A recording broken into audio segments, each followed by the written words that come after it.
Have you ever had a neighbor who just seems to have a problem with everything? You know the type. The one who watches your every move, just waiting for you to slip up. Well, I've got a story for you about one of those, an HOA Karen to be exact, and how her obsession with parking rules completely backfired on her. It all started a few months ago when I bought a new truck. It's a pretty standard crew cab. Nothing outrageously big, but it's my pride and joy. I live in a neighborhood with a homeowners association, or HOA, which, as many of you know, can be both a blessing and a curse. Our streets are public, not private, which is a key detail to remember. The houses have driveways, but they're pretty short. You can fit one car in the garage and maybe one or two in the driveway, depending on their size. My new truck, being a bit longer than my old car, would stick out over the sidewalk by about a foot if I parked it in my driveway. Now, I'm a considerate guy. I know that blocking the sidewalk is a no-go. It's a safety hazard for pedestrians, kids on bikes, people in wheelchairs, you name it. So, from day one, I made the decision to park my truck on the street. The street in front of my house is wide, and there's plenty of room. I always park directly in front of my own property, not blocking anyone's driveway or mailbox. For a while, everything was fine. No issues, no complaints. Life was good. Then, about 2 months in, I get the first dreaded letter in the mail. It's from the HOA. A formal complaint, stating that I was in violation of the community bylaws by parking my vehicle on the street. I read through the letter, and it cited a rule about commercial vehicles and long-term storage on the street. My truck is a personal vehicle, and I drive it every single day, so neither of those things applied to me. I was a little annoyed, but I figured it was just an automated warning or a misunderstanding. I called the HOA management company to clarify. The person on the phone was polite enough. I explained the situation. It's a personal truck.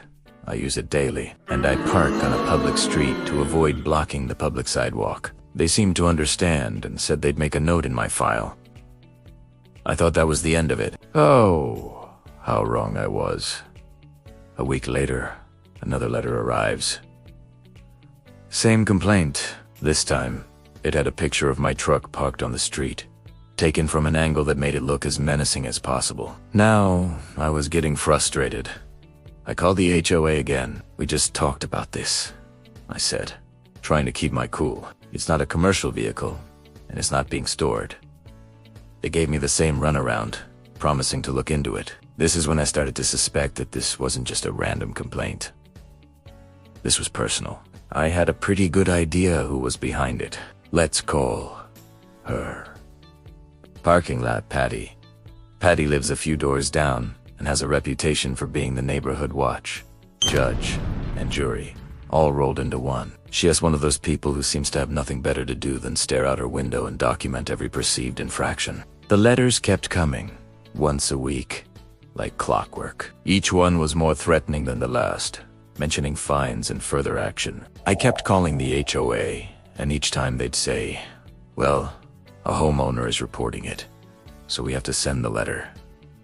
I asked them, can't you just tell the homeowner that I'm not in violation? They claimed their hands were tied. I was getting tired of the harassment. So, I did my homework. I downloaded the complete HOA covenants and bylaws, all 150 pages of them. I read every single line related to parking. The rules were clear. No blocking sidewalks, no parking on the grass, and the restrictions on street parking only applied to trailers, RVs, and commercial vehicles. My personal truck was perfectly fine. I also went to the CityS website and printed out the municipal codes regarding public street parking. It confirmed what I already knew. As long as a vehicle is legally registered, insured, and operational, it can be parked on a public street for up to 72 hours in one spot. Since I drove my truck daily, I was well within my rights. Armed with my binder full of evidence, I drafted a certified letter to the HOA. I laid out all the facts, cited their own bylaws and the city code, and included photos showing my truck parked legally and my driveway, which was too short. I stated that their continued harassment based on false complaints was unacceptable and needed to stop immediately. I sent it off and waited. The letter stopped. For about a month, there was glorious, beautiful silence. I thought, finally, I had one. Patty must have given up. But the peace was short-lived. One Saturday afternoon, I was in my garage working on a project when I saw 2 police cars pull up and park behind my truck. 2 officers got out and started looking at my vehicle, then walked up my driveway.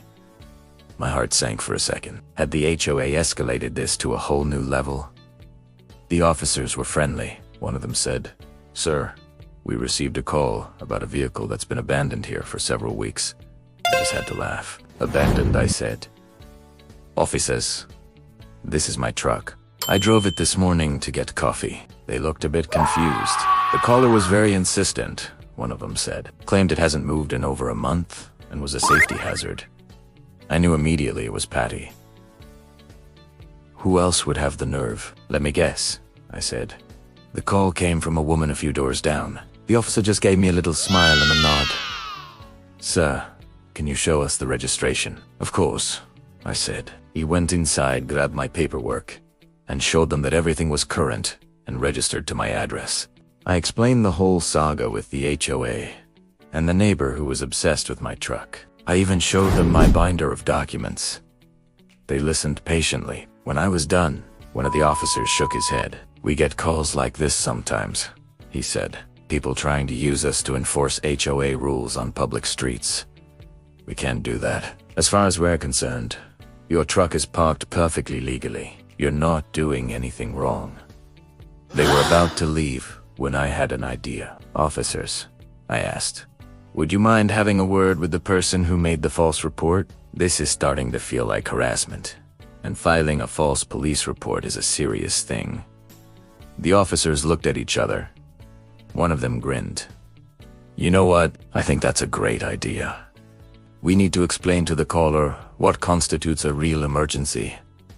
And this is where the magic happens." I watched from my garage as the 2 officers walked down the street and straight up to Patty's front door. I couldn't hear what was being said, but I could see it all. Patty opened the door, a smug look on her face, probably expecting them to tell her they were towing my truck. The officer started talking, and her expression changed. Her smug smile melted away and was replaced with a look of pure shock and horror. Her hands started waving around, her head shaking. The officer remained calm, but his posture was firm. The conversation went on for a good 5 minutes. I can only imagine him explaining that she had wasted police time, filed a false report, and that if it happened again, she could be the one facing fines or charges. Finally, the officers turned and walked back to their cars. As they passed my house, one of them gave me a little thumbs up and a wink. They got in their cars and drove away. Patty, however, didn't move. She just stood in her doorway, frozen, with her jaw on the floor. She looked like she had just seen a ghost. After a minute, she slowly retreated back into her house and shut the door.